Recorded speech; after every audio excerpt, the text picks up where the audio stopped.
Well, what's up, everyone? Aaron Nagler here with Cheesehead TV, coming to you live on, what is it? Is it Thursday? Thursday morning. Packers should be in pads today, although who knows with the number of guys they have banged up. Maybe they have another walkthrough. Getting a lot of guys back. Always fun to see big names like Bakhtiari and Alan Lazard back at practice, but I'll be surprised if either one of them actually plays on Sunday. And look, this Vikings team, don't sleep on it. I understand they have a terrible record and the Packers should win this game going away, but Mike Zimmer is a very good coach, as Aaron Rodgers said yesterday on his availability. One of the best coaches in the league when it comes to X's and O's. There is zero doubt that this defense will give the Packers offense some problems early on. I do expect, like I said, the Packers should beat the pants off this team, but don't take the Vikings lightly. Everyone, I've already seen so many mentions of the game against the 49ers next Thursday night. It makes me uncomfortable. A lot of ball game left. Got to go 1-0 this week, people. Hello to everybody in the comments. Speaking of you people, how you doing? Again, late breaking the huddle. My Nagler man is getting thrown. Well, I did ask Matt about that this week, and something that kind of dawned on me during the watch party, and I think Matt kind of backed that up. The fact that, look, you watch the Rams, right, and they're so fast and they're so quick, but all the thinking's going on their sideline with the head coach. With the Packers, all the thinking is going on at the quarterback position. And having Aaron Rodgers affords you the ability to maybe take some more time. Now, the one downside on my end, when I look at it, and I'm sure others have thought this as well, is you take it down to 1 second every time. Yeah, the defense knows it can tee off. And we've seen the Packers get in trouble in that regard. But for the most part, I think the benefits outweigh the downside. Good morning, everybody. Chad, how are you, buddy? David, go Pack go. Cook could run all over us. Drew, we'll see if he's even available. I know they're coming off a bye week, and there's a chance that he could play, but let's see. Now, let's not forget, everyone was all worried that they were going to run all over the Packers in week 1, and the score took care of that. I suspect we could see a similar thing play out. But yes, he is a danger. There is no doubt about it. I said it on Transplants last night. He's the one component to this team, especially on the offensive side, that could give the Packers a ton of problems. Now, that said, the Packers are playing much better up front at this point than they were back in week 1.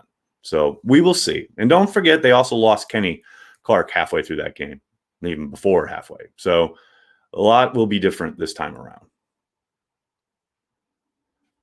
Michael, sure. Can we talk about how comical it is? Can we talk about how comical it is that there's a perception that Cheesehead TV doesn't care about analytics or film when you talk to Herman every week and directly clip Ben Fennell on Transplants? Michael, people can say whatever they want. We dare to have fun here. That is our crime. We don't take football as a fucking science. We actually know that it's art, and there are so many components to it. And there is no one true answer, and there never will be, no matter what Captain Spreadsheet tells you. So I'm fine with it. They can look at us and view us however they want. I'm having a good time. It's that simple. It's going to be an easy W. Luca, don't go there, man. Don't go. I'm telling you, no game in the NFL is easy. Not a one. Preston, thank you for the super chat. How much do you buy into the Will Fuller talk? I don't doubt for a second that they're calling. Now, is Brian going to make a push to make sure he gets him? I doubt it. I do know Schneidman's reporting says that they have been, quote unquote, the most active, though I don't know what that means, but I don't doubt for a second that there's interest. I still will be very surprised if Gutekunst actually pulls the trigger. But hey, I've been surprised before. Andrew, thanks for the super chat. Will we ever see the two mesh for hurry up, though? I doubt it. Not in any true meaningful way. Maybe in a 2-minute drill, but not nearly as much as we see from McVay and company. Joel, thanks for the super chat. Regarding Andy Herman's grades, is Rashawn Gary trending towards bust? No, I don't. He's playing on a bum ankle. He literally re-hurt the ankle halfway through that game after he had a sack that was taken away because Kenny jumped off sides. I can't. Trash Panda, what's up? Thanks for the super chat. I'm out on Will Fuller, but count me a 100% in on Evan Ingram. 3.5 years left on his deal and only 26, but I love this team either way. I mean, that's the thing. You get Fuller, and that's definitely a rental that you're then going to have to turn around and renegotiate with if you want to keep him around. So I understand that kind of thinking. I hear you on Ingram. I'm in on Crowder, man. I hope they get Crowder. I think he would provide a real skill set that they don't have on the offensive side of the ball. But again, I'm going to be shocked if they actually make a move. Why do you think the pass rush isn't getting home? Is it a scheme thing or the players need to step up, or maybe a bit of both? Julia, they got home several times against the Texans, and especially against a mobile quarterback. I think maybe Packers fans' perception is skewed sometimes. I understand that there's not pressure on every single down, but man, the other team gets paid too. They got Watson on the ground. They flushed him out of the pocket. They applied pressure. They affected the quarterback and the pocket. I think people need to watch other teams every once in a while. And I understand there are teams that maybe put more pressure on the quarterback than the Packers. But turn it around and look at the Seahawks. They can't put pressure on the quarterback to save their life, and they're still winning games. Everyone talks about the Packers defense. The Packers defense is playing better than the Seahawks defense across the board.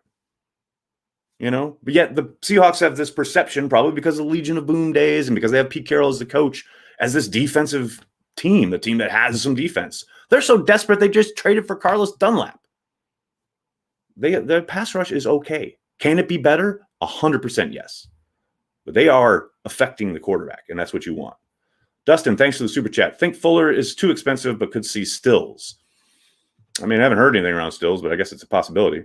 Craig, thanks for the super chat. Loved your question to Aaron Rodgers yesterday about his mechanics. His answer seemed a bit weird. Thoughts? You love us asking thoughts questions. Admit it. Yeah, I hate thoughts. I don't ever expect Aaron to give a unvarnished thing, answer, what have you, about his mechanics and technique, what have you. But, I don't think it's a mystery. You look at it on film, it's right there. He's falling away, throwing sidearm off his back foot, blah, blah, blah. Just thought it should be asked because I thought it was pretty damn apparent. But yeah, no, I wasn't surprised by his answer. It kind of echoed what he said a couple years ago when we asked him about it. And he mentioned the fundamental trophies that he won in high school that are still on his wall somewhere. So yeah, I'm not surprised at the answer. I just thought I'd ask the question. What up, Aaron? When do you anticipate Lazard and Kirksey to return to game action? Good question, Brett. The team has a 21-day window as of yesterday to activate either one of them. I'd be very surprised if either one of them are out there on Sunday against the Vikings. Maybe outside chance for the Thursday game against the 49ers.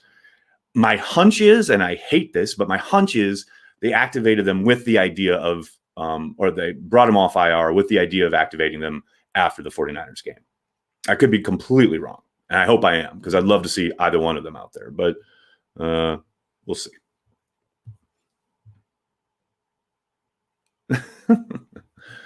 Oh, God, Corey. No, not a fantasy question. Oh, I'm glad you prefaced it.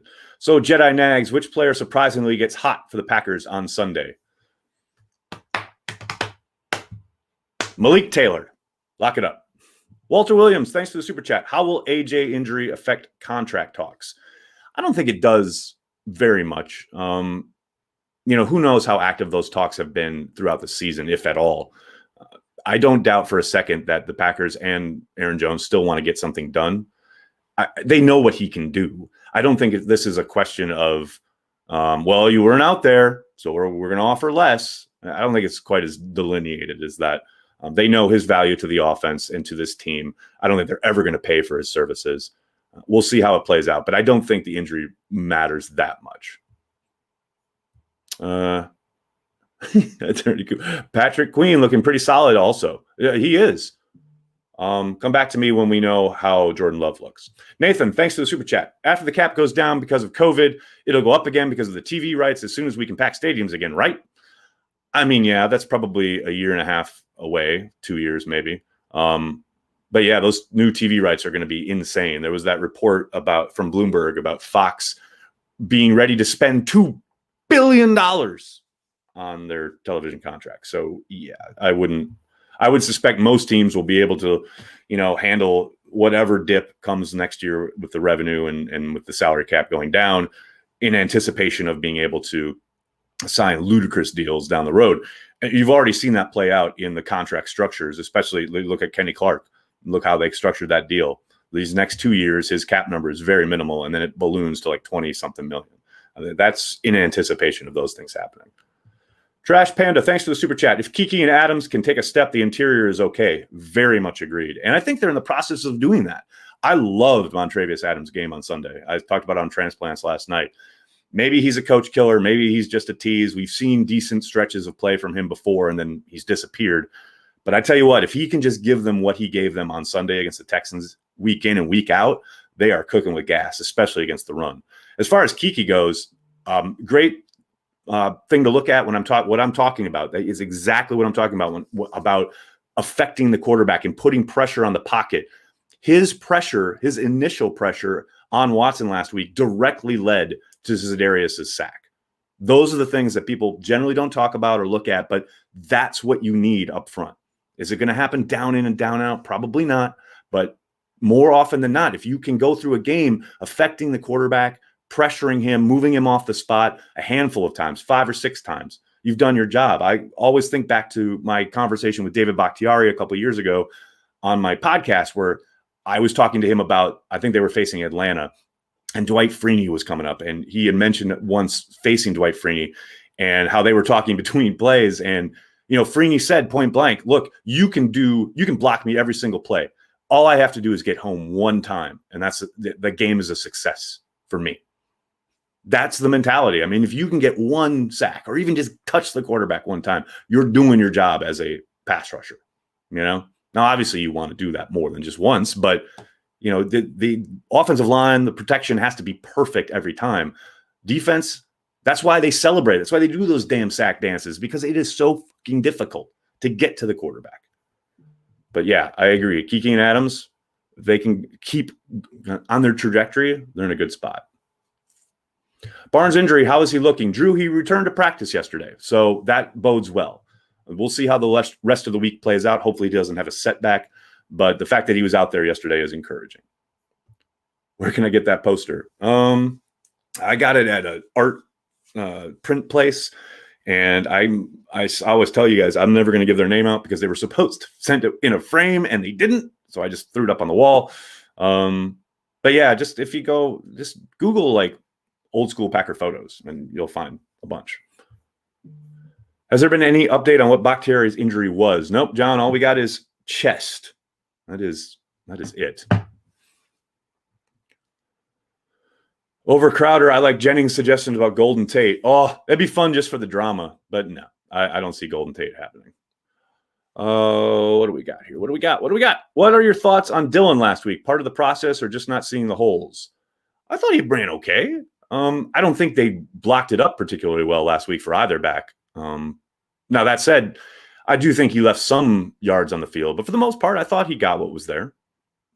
Yeah, he's a young guy. I'm not worried about Dylan. I think he's going to keep continuing to improve. Drew, thanks for the super chat. A lot of season left, but is it that the offense needs to get us a lead so we can focus on pass rush to beat good teams? It would certainly help. There's no doubt about it. I mean, having the entire playbook open to one of the greatest, if not the greatest quarterback to ever play the game certainly doesn't help, and that's what we saw down in Tampa. I don't think it's like a necessity. They have to have it that way. But golly gee willikers, it'll a hell of a lot easier to operate if you do have a lead with this team. Will French, thanks for the super chat. Thoughts on Herman's bad grade for Preston versus Houston? I have no thoughts on Andy Herman's grades. You are more than welcome to ask Andy about it. I thought Preston played a hell of a game. Seems to me the Pack has better depth at most positions than they have had. Very much so, Todd. You look across the board. You got Will Redmond stepping up. You've got some of the guys along the defensive line we just talked about stepping up. You've got I think they're on their 4th and 5th inside backers stepping up. You got Josh Jackson stepping up. You got Billy Turner sliding over to left tackle and Rick Wagner locking down right tackle against J.J. Watt. Yeah, he got beat a couple times, but it's J.J. Watt. That's depth. That's a team going down on the road with a bunch of backups and walking away with the game. That's really encouraging. I love this team. I love it. Preston, thanks for the super chat. What should we expect out of Malik Taylor? Hopefully some more snaps. You can't keep throwing MVS out there. I understand that you guys are going to have ups and downs, but MVS is in the midst of another disappearing act. And you want guys out there who are going to answer the bell, and Taylor has done it every single time his number has been called, whether it was the 4th down play against Atlanta, touchdown against the Houston Texans. Give me more Malik Taylor. And I'm not going to pretend to blow smoke and tell you he's going to come out there and be all world or anything. But man, he runs good routes. He's physical in the run game when he's asked to block, and he produces every time his number is called. Give me more of that. Trash Panda, thanks for the super chat. Can we get back to what matters? Kicking the Vikings' asses. Let's go. Go back, go. Cheesehead TV for life. That's what I'm talking about. Is Mason Crosby hurt, or did I misread something? No, Matt, you did not misread. He is indeed hurt. He was on the injury report yesterday. He's got a left calf injury and a back issue. So we'll see. I know they've had Vogel in. He could possibly take over those duties, but I suspect they probably use J.K. Scott as a kickoff guy because he did that his rookie year in camp, and boy, howdy, was he kicking them out of the end zone every single time. Bethany, thank you for the super chat. What is the main thing holding MVS back now? Consistency. Right now, I don't know if he's in his head. I don't know what it is on his end. But, man, it's something that Aaron Rodgers talked about all summer long. When we saw MVS producing day after day in training camp, and Rodgers would talk about how this was the standard, and he needed to be set and he needed to continue every single day. For the second year in a row, he has started out well. Yes, he was a bit inconsistent in week 1, but he still produced, still provided big plays, etc. And we've seen kind of a deterioration of his concentration, of his consistency, what have you. You know, and I think there's a potential he's just the ultimate coach killer. You've seen tons of upside. You've seen the ability. You've seen he can do it. He just can't put it together in a consistent way. And you cannot count on guys like that. You just cannot. So I don't know if you see more Equanimeous St. Brown, more Malik Taylor, but MVS keeps getting chances. And the more he starts squandering them, the quicker it's time for other folks to get opportunities. Nathan, thanks for the super chat. I think the main competitor in signing Bakhtiari is Denver. They need tackle help, and Denver has never won a Super Bowl without a number 69 on the line. Nathan, that is some deep dive right there. That's impressive. Wow. Fantastic work. Vikings cornerback still bad. Dan, not only are they bad, but they are banged up. I believe 3 of their top 4 corners are hurt and will probably miss this game against the Packers. I expect a whole lot more of Devontae Adams getting plenty of looks from Aaron Rodgers. Now, who knows how Zimmer goes about playing it. He kind of left those guys to their own devices last time around. I suspect he'll maybe adjust things this time. Carry the G, Gilbert. MVS going for 100 yards against the Vikings. Could happen. They had a big play against them last time. I also dropped a couple, but yeah, I'm rooting for him. I hope so. Means the offense is doing well. I'm all in on that. What else we got? It's nice to have Kirksey, Martin, and Barnes in rotation. Hopefully Pettin gets creative with them. Totally agree there, Ben. I really want to see more Kamal Martin, man. He is fun to watch. Adams breaking 200 yards this week. It's possible. Do I expect a significant impact from Seth Roberts? No. But they do call my podcast Nagler's Never Right, so we'll see. Do you think we will trade for Will Fuller? CM3 Sports and Dirt Bikes in all caps. Do I think they will? No. We trading for TJ and JJ Watt? Jeezy, baby, stop drinking in the morning. All right, I got to get going. Can't thank you guys enough for hanging out. Please hit like and subscribe on this video and this channel. Make sure you check out Packer Transplants. If you missed it last night, Corey and I had a lot of fun. It's always a good time. And Patreon members, I'll see you tonight, 6 p.m. for the happy hour. If you aren't a Patreon member, you can join up at patreon.com/CheeseheadTV. All we ask is $5 a month. It goes a long way in helping to support everything we do at Cheesehead TV, including 5+ hours of live streaming each and every game day. But if you can't, totally get it. Just hit like, hit subscribe, tell your friends, tell your family. Cheesehead TV, we are devoted to Green Bay Packers fans worldwide. Thanks a lot, everybody. Have a great day. Go Pack Go.